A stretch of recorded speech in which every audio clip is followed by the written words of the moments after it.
వసంతకాలం వచ్చినప్పుడు ఒక కమ్మని గొంతు మనకి వినిపిస్తుంది,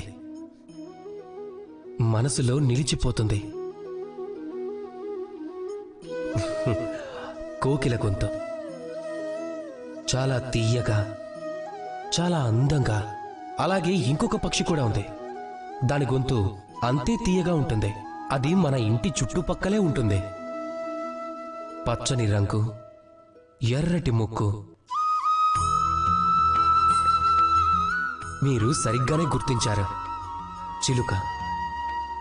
ఈ రెండు పక్షులని మనం చాలా ఇష్టపడతాం, మనసుకి శాంతినిస్తాయి. కానీ ఈ రెండిటికి చాలా పెద్ద తేడా ఉంది. కోకిల అన్ని చోట్ల స్వతంత్రంగా ఉంటుంది. చిలుక చాలా వరకు మన ఇళ్లల్లో పంజరాలలో బందీ అయి ఉంటుంది. ఎందుకు జరుగుతుంది అలా? ఎప్పుడైనా ఆలోచించారా? ఎందుకంటే కోకిల తన మాటలు మాత్రమే మాట్లాడుతుంది, కానీ చిలుక ఇతరుల మాటలను అనుసరిస్తుంది. ఎవరైతే వాళ్ళ ఆలోచనల పట్ల దృఢంగా ఉంటారో, వాళ్ళ మనసులో ఏమనిపిస్తుందో అదే చెప్తారో, అదే మాట్లాడతారో, వాళ్ళు ఈ ప్రపంచంలో స్వతంత్రంగా ఉంటారు.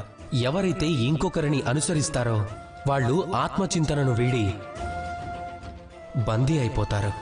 ఒకసారి పంజరంలో, ఒక్కోసారి బాధలో. మరి మీరు ఏమవ్వాలనుకుంటున్నారు?